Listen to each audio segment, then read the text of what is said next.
Hi everyone. I want to start off by saying that this video is not at all what I've been researching, but I felt the need to tell you why I feel the way that I feel in a lot of areas.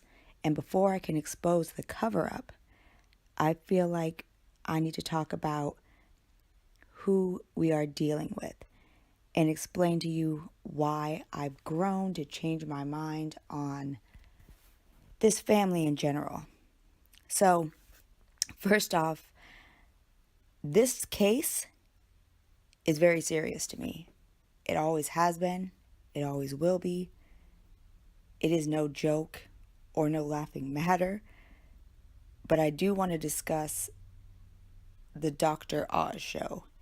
And this picture is hilarious.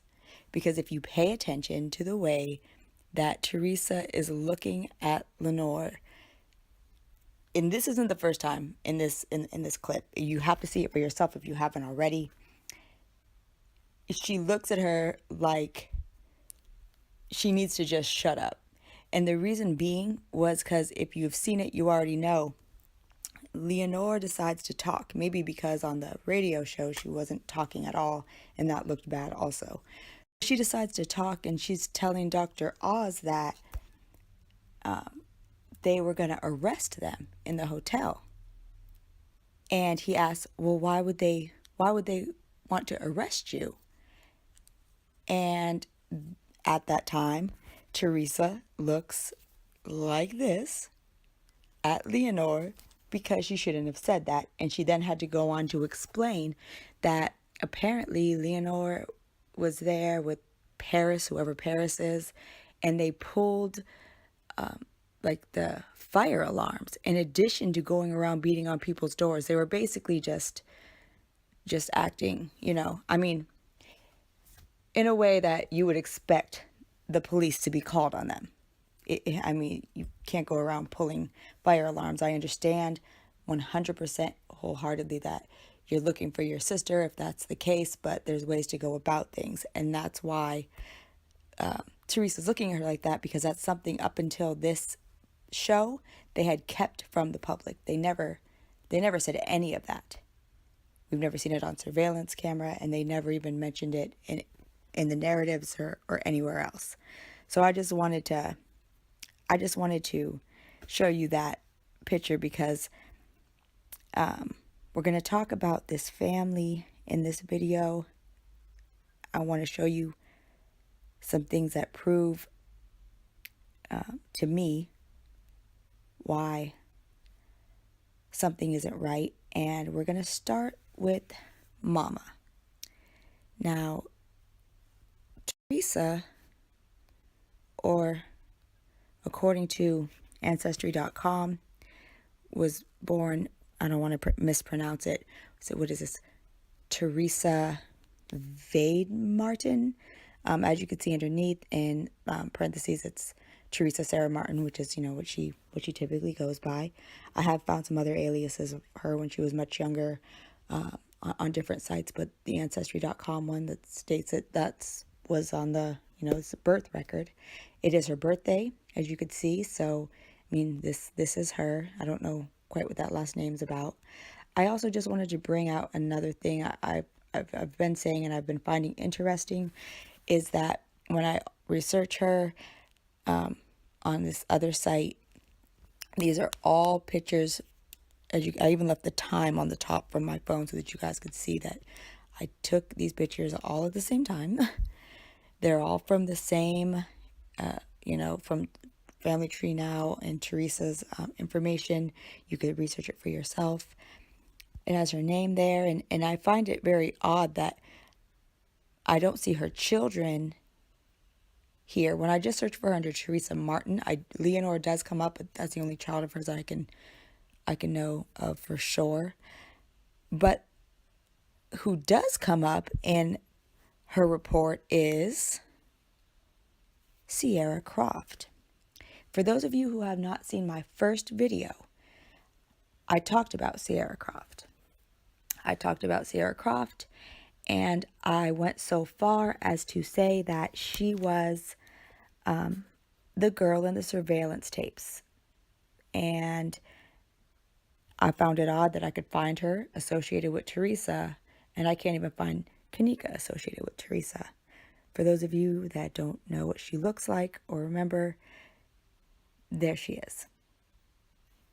I was going to say the one on the right, but in my personal opinion, she's the one on the right and the one on the left.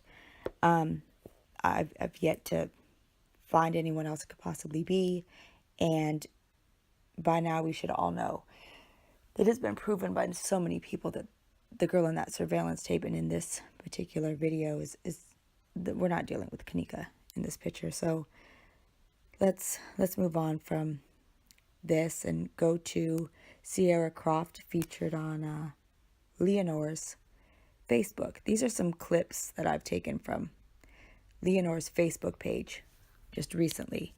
The clips aren't all recent, but I recently took these, so they're still on there if you want to go look and find them for yourself. You can see right here, Sierra Croft on her Facebook page, she goes by Tyshawn Mommy, so that's why I blew this one up at the bottom so that you could see. She does actively comment on Leonore's statuses, so they're close, supposedly related. Who knows? I don't know, but they're definitely friendly, if you will.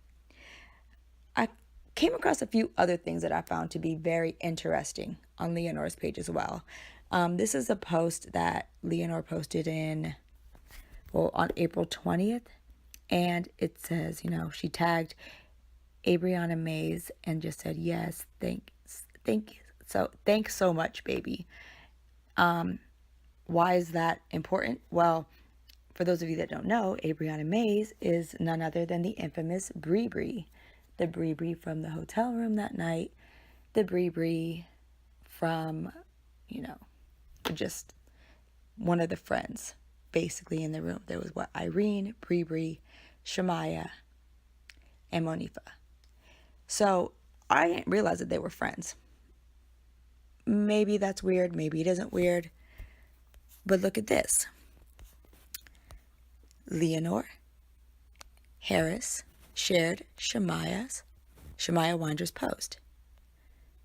Mommy baby Yodi twin. Yodi's her baby daddy, and then Shamaya had originally posted it. And this goes all the way back to 2016, and there's more posts like this, but I'm not going to go over her entire Facebook page. I don't have that kind of time.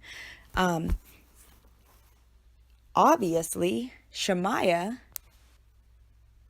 and Bree and Cece are all close to Leonore. Is it a coincidence? Some people are going to say that, and they're going to believe that, and everyone's entitled to their opinion.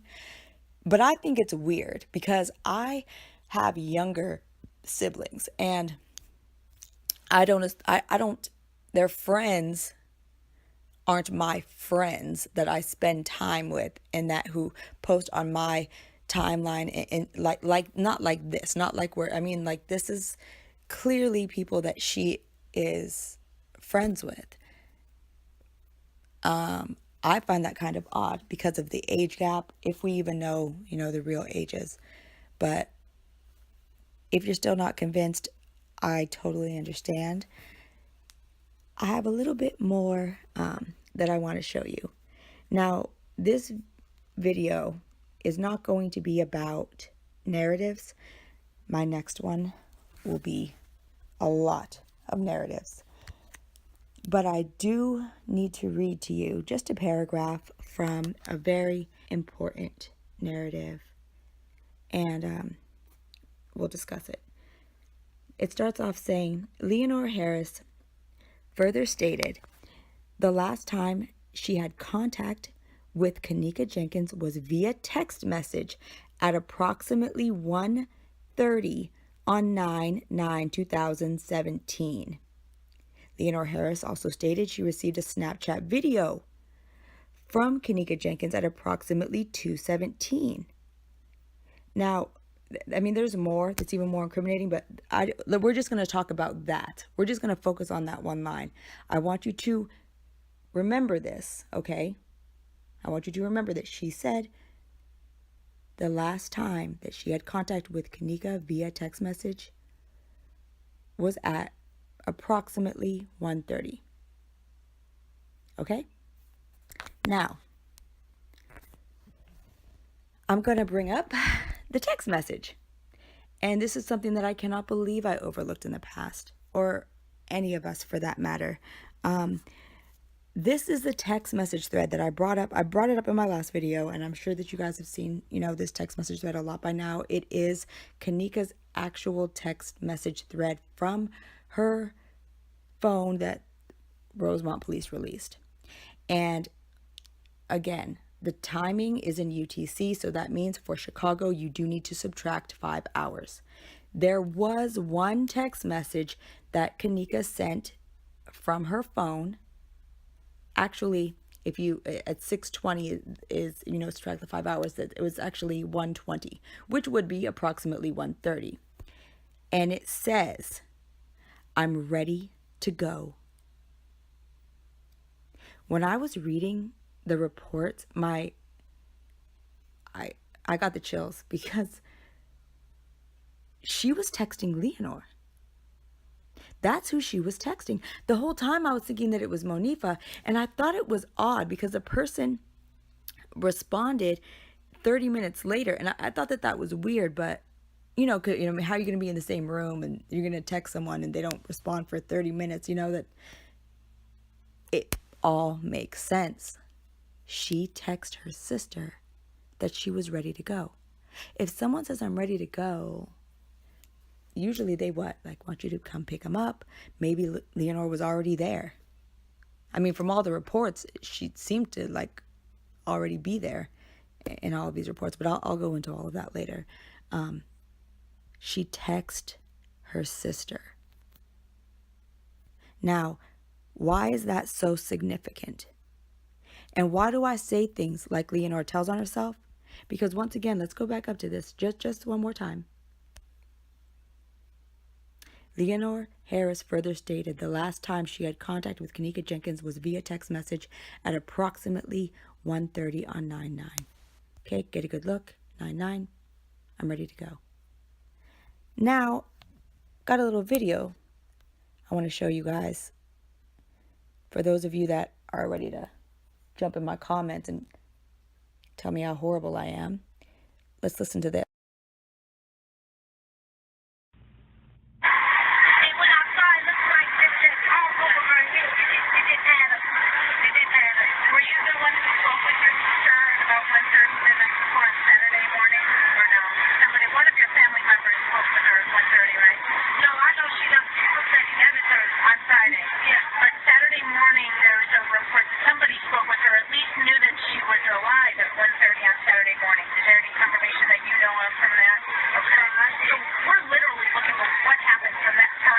Right. I get a very bad feeling. Almost as bad as when I was searching Teresa Martin to see if she possibly had any other Facebook pages. And again, this could just be a coincidence, but I came across this. The clown. The evil purple clown. And the writing in the top corner, which references bastard. Bastard being the only word she has spoken on camera where she showed any kind of emotion. We all know it was very forced looking. And this is total, just a coincidence, I'm hoping. But it's stuff like this that just creeps me out. This creeps me out just as much as that video of Leonor saying that she doesn't know what that reporter's talking about. She hadn't even spoke to her sister. She just knew that she left the house. And for those of you that are wondering about this page, assuming that someone, just made it after the whole, all of this happened, and that isn't true. Go look this page up for yourself. It is on Facebook, and it was opened up. It was months and months before Kenneka died, which is that much creepier. Let me get off of this picture right now because Ugh.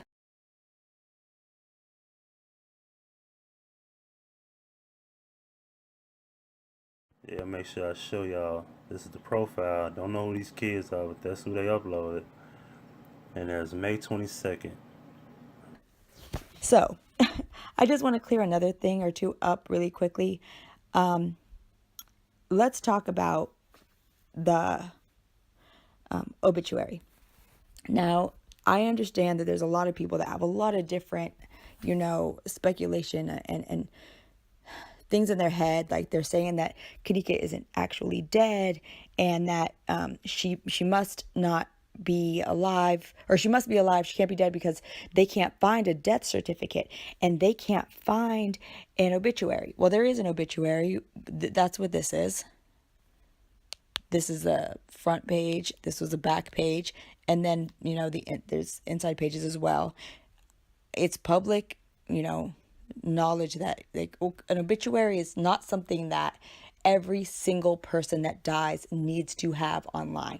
If the family so chooses to go out of their way to make sure an obituary is available online, they can do so, but it is definitely not mandatory. And there are many, I have family members that have passed away that do not have an online obituary. It's not weird. I don't strike this family. I just don't take them for the type of family, anyways, that would go out of their way to make sure the obituary was online when they could barely, put together the obituary to begin with. So not being able to find one does not mean that she doesn't exist, doesn't mean that it's a psyop, and does not mean that she isn't dead. Also, let's talk about really quickly the death certificate. In the state of Illinois, you cannot obtain a death certificate for anybody unless you are an immediate family member. An immediate family member, or if you have, I believe that the site said like, basically, if you're representing the family, or you're a family member, that goes for anyone in that state, in that county. You can look this all up for yourself. Don't take my word for anything. Don't come in my comments trying to tell me how I'm wrong unless you have done the research, because I have. I have not spoke on anything. I have not given time, effort, energy into researching. So let's just throw that out the window about she can't be dead because we can't find her. No, if Teresa chose to show us her death certificate, which she probably won't, provided that is her birth mother. We'll get into that more later, but then at that time we'll be able to see it. Other than that, that's why you can't find it. It's not going to be available online unless the birth mother puts it up there online and makes it available for the public, and that's probably not going to happen.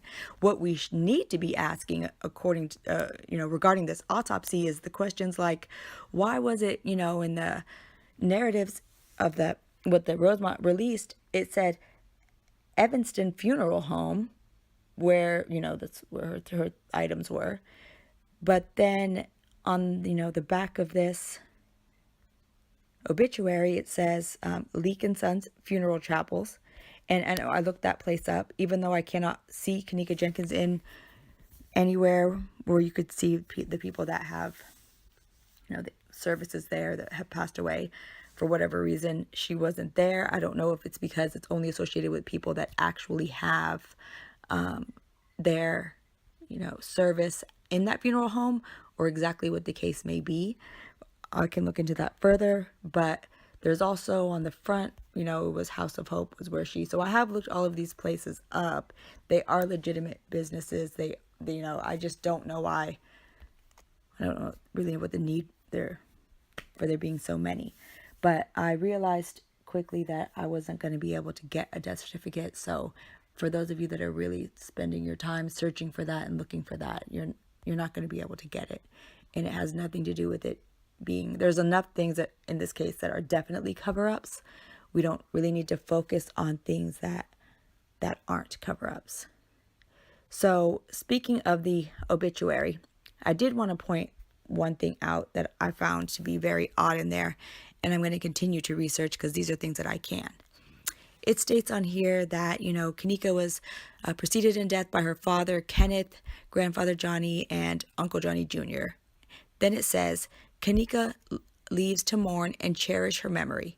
Mother Teresa. I have no idea why Lamont is in parentheses. If anybody could give me an explanation as to why Lamont is in parentheses, that would be much appreciated because it makes no sense to me. One brother, Kenneth Jr. I'm going to stop there. Now, I would assume that if the father's name is Kenneth and she's a Jenkins, and well, the Kenneth that, supposedly is her father is supposed to be Kenneth Jenkins, and the brother is Kenneth Jr., he would have to have the same first and last name as his father, which would be Jenkins. So let's talk about the picture I put on the bottom. This is a post that has been deleted off of Kenneka's page. They have taken a lot of posts off of her page since her death.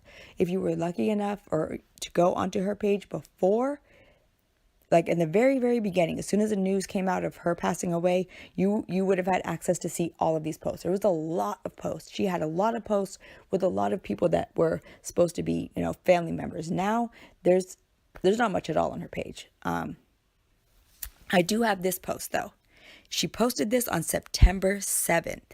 Okay. And she says, Kenneka Martin. It used to say, it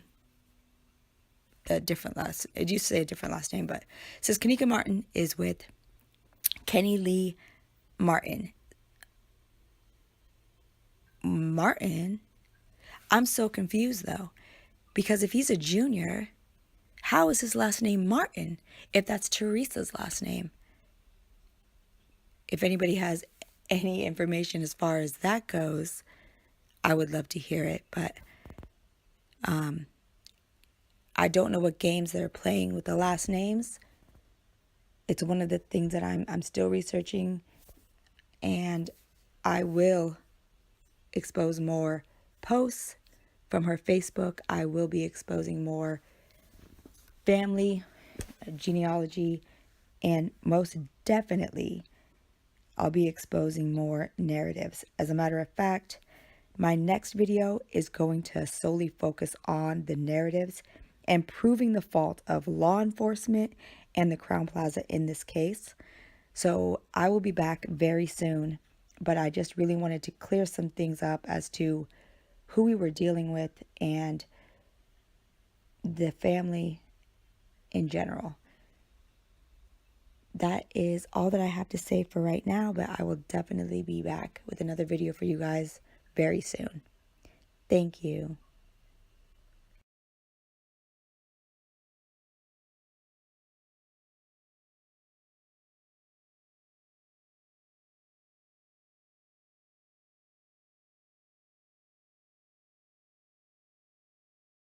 It's 11:30 p.m. September 9th.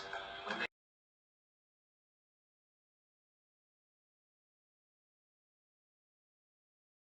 18-year-old Kenneka Jenkins leaves her home, telling her mom she's meeting friends to celebrate her new job at a local nursing home.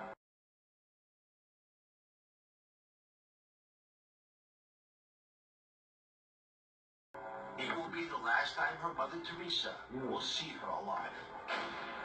Were you the one who spoke with your sister at about 1:30 the night before on Saturday morning, or no?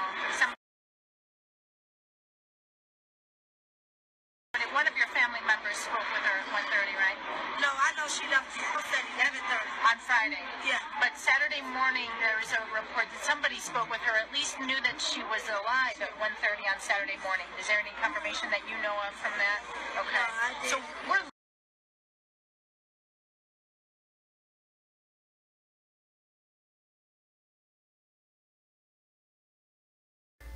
At 1:30 a.m., Kenneka speaks to her sister Lenore on her cell phone.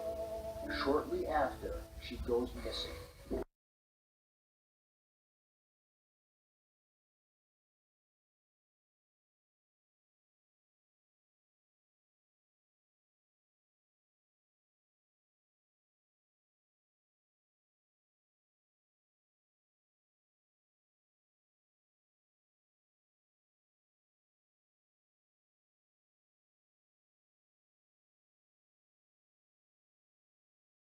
At what point did the police finally say, this is a problem, this young woman's been missing? When we went